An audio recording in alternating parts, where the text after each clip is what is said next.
Date night, it's that concept that can make some people get very excited and other people become frustrated over it, exhausted, and I just wonder if it's all worth the hassle. Does your date night sing or does it get a little bit routine and mundane?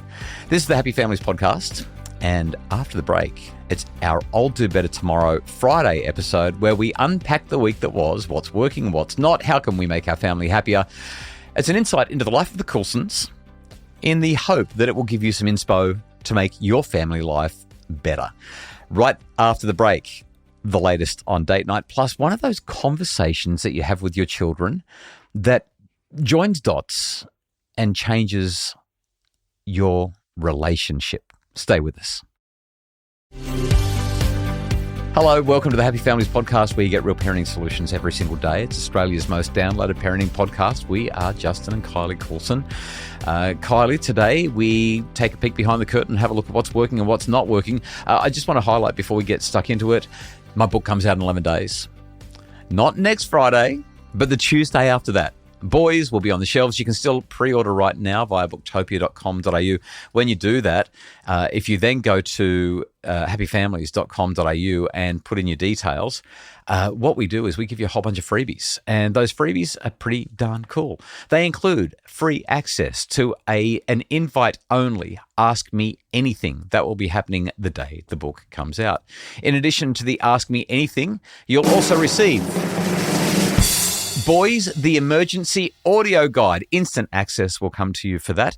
Like I said, the Ask Me Anything. There's also a book club kit and a golden ticket lottery. The first 500 orders go into the draw to win a private one-on-one consultation with me, yours truly, to talk about raising your kids and see what we can do to help make your family happier. Oh, I should also add, if you pre-order, you'll save 27% at booktopia.com.au. All right, hun, let's get into it. Today's I'll Do Better Tomorrow. I'm going to go first. My one's fairly short and sweet. Well, very, very sweet. It's actually two things, as I can't help myself. The other day, our little granddaughter, 2.5 years old, walked into my office, came by for a surprise visit, saw me. She goes, "Hey, Pops." And then she told me that she'd been at the gym with her mum. I don't know what gym is. Gym is some sort of kids' play date or something like that. Yes, kids' gymnastics. Righto. And they've got the microphone out, and then they randomly ask these tiny little 2- and 3-year-old kids if they want to use the microphone and sing a song. And Indy decided she was going to do it. And I said, well, she didn't. She absolutely refused. Oh, is that what happened? For weeks. Oh, Chanel, yeah, but on that day. No, she refused again on the day. And Chanel kind of said, that's okay. So she was allowed to keep playing. Yeah. So they just kind of do a little bit of a break during their movement time, but kids can still move if they want to. Right. And so Chanel kind of turned her back and started doing some other things.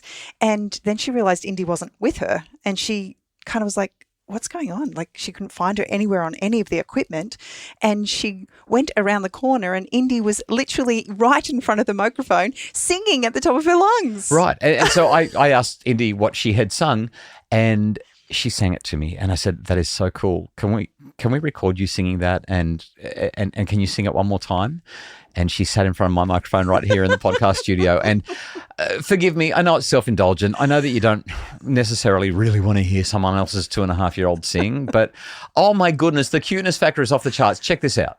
A, B, C, D, E, F, D, H, I, D, K, M, N, O, P, Q, I, S, T, U, V, W, X, Y, and Z.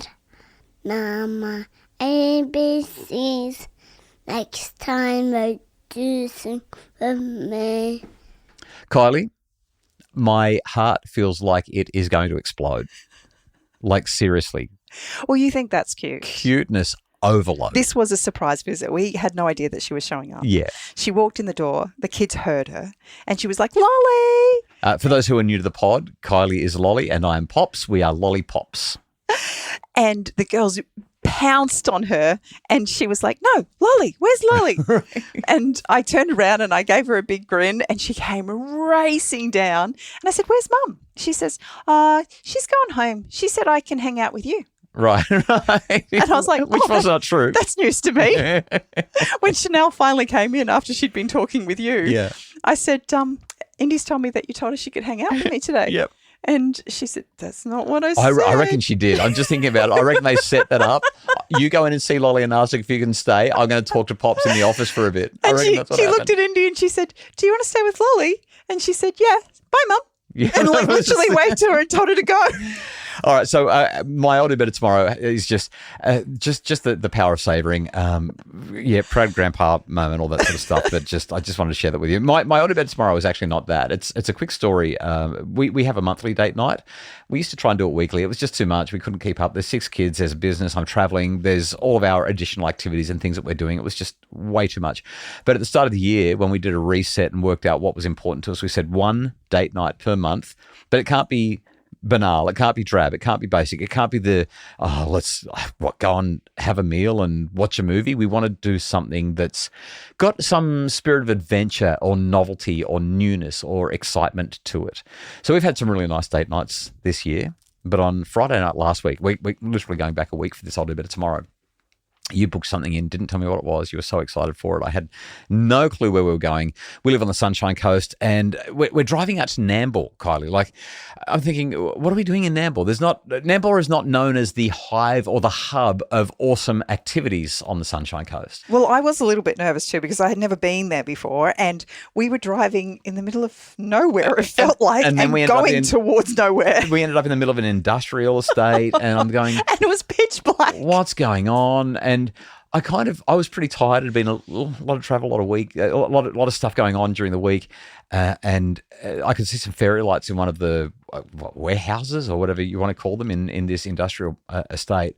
So I said, I bet we're going there where the fairy lights are. And you said no, or you lied about it. Or maybe you said, I don't know, I can't remember. No, because they said that the shed number was number 4 and where the fairy lights was number 17. But what they didn't acknowledge is that it goes through from one side to the other. That's right. Yeah. So anyway, we've walked around to number 4 and there's fairy lights. And it turns out that you've taken me to a pottery class. And what was the first question I asked you once you realised? What did you ask me? Do you hate me yet? Oh, yeah. And I had to be really diplomatic with my answer because I was thinking, why? Why are we doing pottery? I'm tired. Could we just not have actually had a lazy date night or maybe not even had date night and just gone to sleep? I was hungry. Like there were so many reasons why. And then I'm thinking pottery, really pottery. And then you told me that it was going to be a 2-hour pottery class. Pottery class. We're not just going to make pottery. We're going to do a class. And I'm thinking, oh, like, kill me now. Seriously. Why? And the next couple that came in, I looked at the husband and I was like, did you get dragged along as well? And he was like, oh, no, I'm pumped. Yeah. And I'm looking at him going, who are you? What is your problem, dude? So we sat down and we did pottery for 2 hours. The 2 hours went by in what felt like 20 minutes. I was so absorbed. I was completely lost in it. I had the most fabulous night. I can't believe how much I loved. What do they call it? Is it tossing? Is it throwing? Throwing. Throwing. Literally throwing the clay onto the wheel and then pushing the accelerator and getting the heel of my hand into it and getting it centered and then turning it into these bowls and cups and things that I'm like. And we get to go back again in a couple of months once it's all set so we can glaze it and fire it and do all that sort of thing. And I'm not saying we're going to start doing pottery every Friday night. Like our lives are a little bit too full for that at this point in our, just now. But I can actually see us doing pottery in a few years' time when then kids have all moved out and we've slowed our lives down. I walked out and it was really hard for me to say this. I had this look of pain on my face. I'm like, I don't want to tell you this because I really didn't want to do this, but my goodness, that was amazing. I loved it. When you turned to me, you said, I don't want you to get a big head. Right. But outside of surfing, I don't think I have ever experienced that level of flow with any other activity. I feel embarrassed hearing you say that because I did say that, but it's true. Like I want to explain. Like if you're listening to the pod and you're thinking this is really weird, had I not had the experience, I would have thought that there was something the matter with me. But why? I was just so immersed in the moment. I was at one with the clay, honey. I was in, and I didn't want to be distracted. I just wanted to focus. No, you really actually didn't talk to me. I didn't talk to you for 2 hours. For 2 hours. Not exactly my kind of date normally. And the time flew by. It was just this beautiful moment of immersion where I wasn't thinking about the kids. I wasn't thinking about the quarterly budget for the business. I wasn't thinking about the next talk I've got to give or the next book that I may or may not What do you mean write. the quarterly budget for the business? We talk about finances. Well, that as well. I wasn't thinking about anything except molding the clay. Including me. You weren't thinking about me. No, I actually wasn't. I was in the moment. Nothing about kids, nothing about business, nothing about anything. It was just sublime. So my I'll do better tomorrow is date night works. Date night is awesome. But date night, for it to be really great, requires us to be creative, think outside the proverbial box, do things that we might not otherwise do, be open. Yeah, I think it's about getting outside of your comfort zone. Some things are going to be a dud. things. Like pottery could have actually been a dud. It could have been. And it would have been a great story as well. But it was actually not a dud. And I know what we're going to do for our next date night. I'm responsible for that one. And it's also out in Amble Way. Oh, really? I can't tell you any more than that. That's as far as I go. But date Well, I night is can't awesome. wait. Me either. It's going to be really, really great. I'm so pumped for it. Anyway, after the break, because I've spent far too long on that, I said it would be a quick one and it wasn't. After the break, you've got a story to tell about an interaction with an 18-year-old that has just shifted things in remarkable ways. I want to know what you did and how you did it because it will make a difference for every parent. That's next.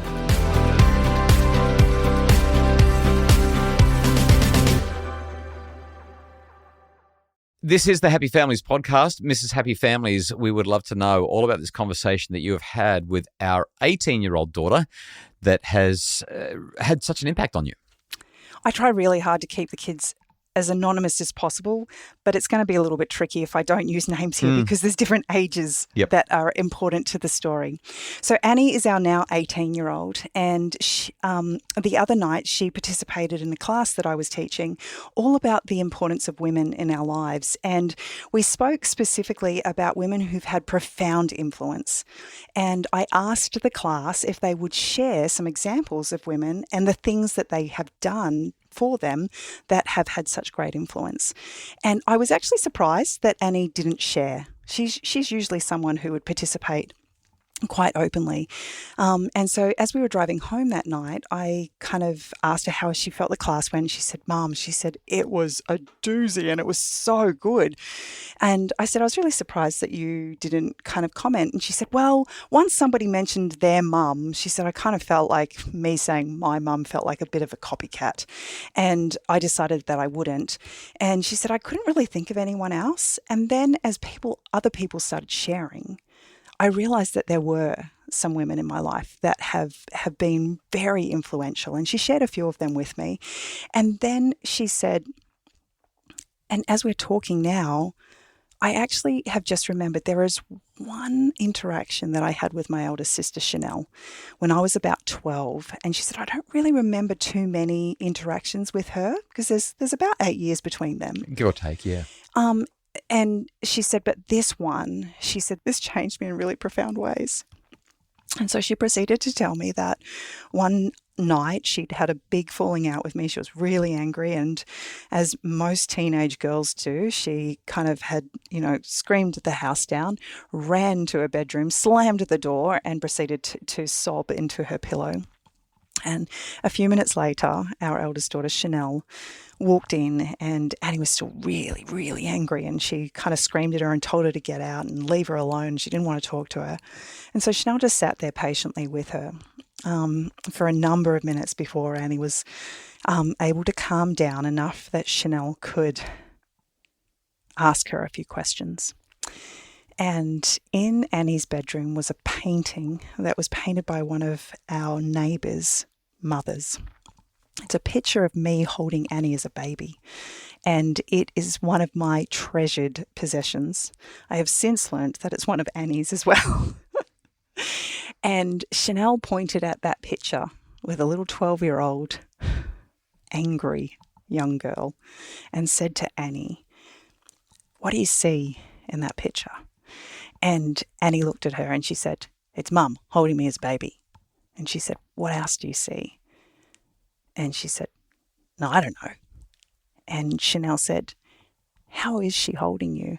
She said, oh, lovingly. And Chanel said, yeah. She said, you know, there is no one in the world that will love you the way that woman will. And the reason I'm really emotional about it is because at that particular time in Chanel's life, she was probably about the most rebellious a child can be. And our relationship was really, really fraught and challenged. And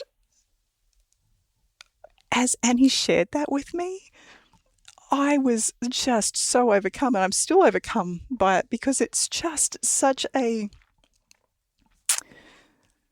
beautiful acknowledgement that even when our children push against the boundaries, if we are striving to do everything we can to fill their lives with love and joy and light, that there is a deep knowing. There is a deep knowing in them that can't be denied. And that little 12-year-old was reminded by a rebellious 18-year-old that no matter what happened that night, that her mum was going to love her forever. And I was really, really grateful. I was so grateful for that conversation, and just seeing our girls' hearts in a really profound way. I've written this book called Misconnection: Why Your Teenage Daughter Hates You, Expects the World, and Needs to Talk. Not trying to plug the book here, but the hates you is in inverted commas on the title. Why Your Teenage Daughter Hates You. And people always pull me up and they're like, but my daughter doesn't hate me. I'm like, no, I know. But every now and again, she'll slam the door or she'll say something like, I hate you. And you hear a story like that, and it just reminds you, you just keep showing up. You keep on loving them. I've said this on the podcast a number of times over the last maybe 6 to 12 months, and I keep coming back to it. You never really truly get back what you put in as a parent.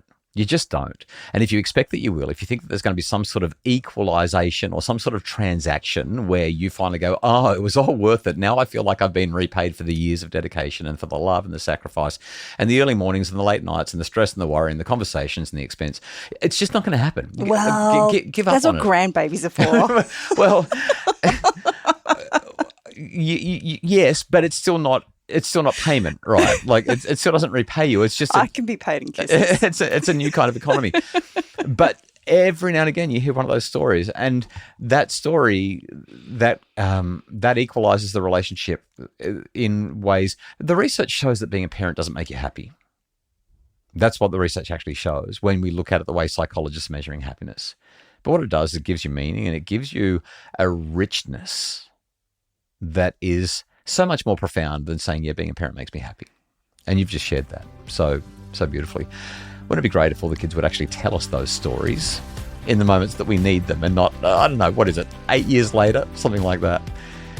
We really hope that you've enjoyed today's pod. Thanks so much for listening. The Happy Families podcast is produced by Justin Rulon from Bridge Media. Mim Hammonds provides our admin and additional support. If you'd like more info to make your family happier, you'll find it at happyfamilies.com.au. Have a great weekend. Thanks for listening. We'll talk to you on Monday.